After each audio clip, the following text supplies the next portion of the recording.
하늘이 내린 책 숲을 읽다. 남록과 치유의 숲입니다. 쥐똥나무라는 이름을 들어보셨는지요?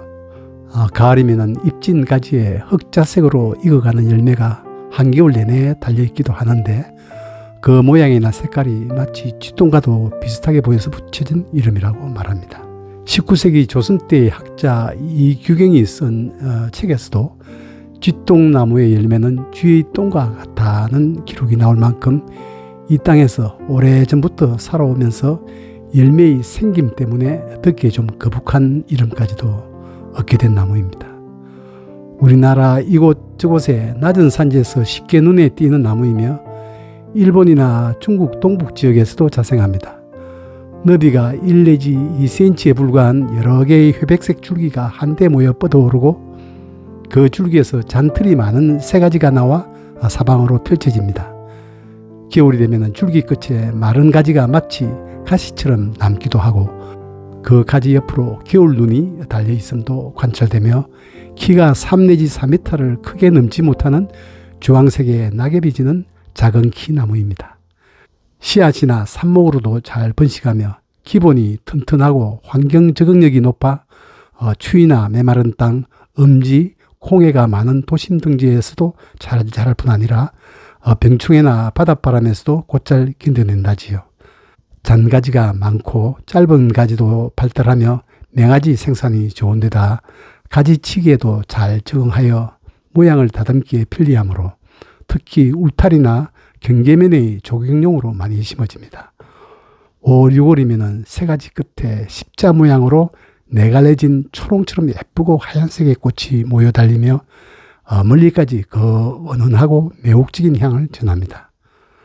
꽃진 자리에 초록색으로 둥글둥글 맺히기 시작하는 열매는 10월에서 11월이면 흑자색으로 익어 세로의 얕은 골이 생기며 삭막한 겨울바람 속에서도 굳세게 버텨내는 모습이 어젓하고도 강인해 보입니다. 그래서 꽃말도 강인한 마음일까요? 쥐똥나무는 영어명이 보더 프레비스인데 경계 표시를 위해서 생울타리로 흔히 심어졌음을 나타낸 듯합니다. 프레빗이라는 어원은 불확실하나 유럽이나 근동, 북미 등지에서 자생하던 관목 형태의 나무를 그렇게 불렀다지요. 2차 대전 때 영국에서는 사유지 등의 경계 표시로 설치했던 강철로 된 철문이나 철책 장식물들이 무기 제조에 동원되면서 대신에 그 자리에 쥐똥나무가 많이 심어졌다고도 합니다. 쥐똥나무는 학명을 리구스트룸 옵투시폴리움이라고 하는데요. 이때 속명 리구스트룸은 묶는다는 뜻의 라틴어에서 나온 말로 로마 시대의 피니와 버질이 처음 제안한 말이라고 전해집니다. 실제로 물건을 잡아맬 때 사용할 만큼 쥐똥나무는 가지가 단단하다는데 그래서 목재나 농기구를 만들거나 라일락 등의 접목에서 대목용으로도 활용된다고 합니다. 종소명 옵투시폴리움은 라틴어 옵투수스와 폴리오의 합성어로 잎끝이 뭉뚱하다거나 날카롭지 않고 둥글다라는 뜻이랍니다.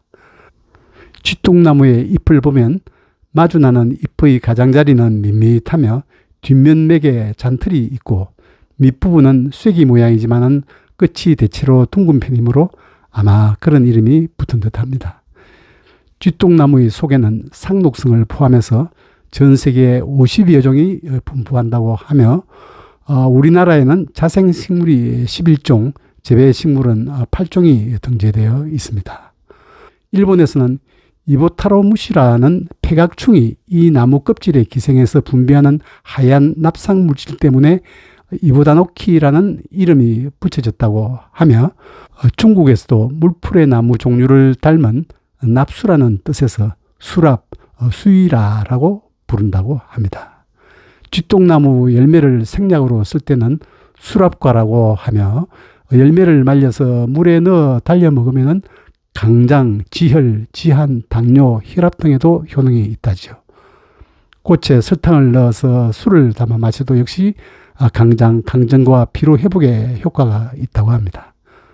북한에서는 금정알나무로 고쳐 부르기도 하였고 털이 있는 광나무, 즉 털광나무로 불리기도 한답니다. 쥐똥나무와 사촌쯤 되는 광나무는 우리나라 남해안과 그 인근의 섬 그리고 제주에서 주로 볼 수 있는 널푸른 나무입니다. 윤나다, 광나다라는 뜻의 제주방은 광난에서 그 이름이 생겨났다는데 동백나무처럼 잎 표면에 왁스 성분이 많아 햇빛에 반짝입니다. 추위에도 강하고 겨울에도 끝이 뾰족한 녹색 잎을 달고 있는 모습이 고고하고 정절을 지키는 여성을 닮았다고 하여 여정목으로 불린다고 합니다. 반면에 쥐똥나무 열매는 남성의 스태미나를 높이는 효과가 있다고 하여 남정실나무라고도 합니다. 쥐똥나무 열매로 술을 담글 때는 여성은 모르게 해야 한다는 속설이 있다지요.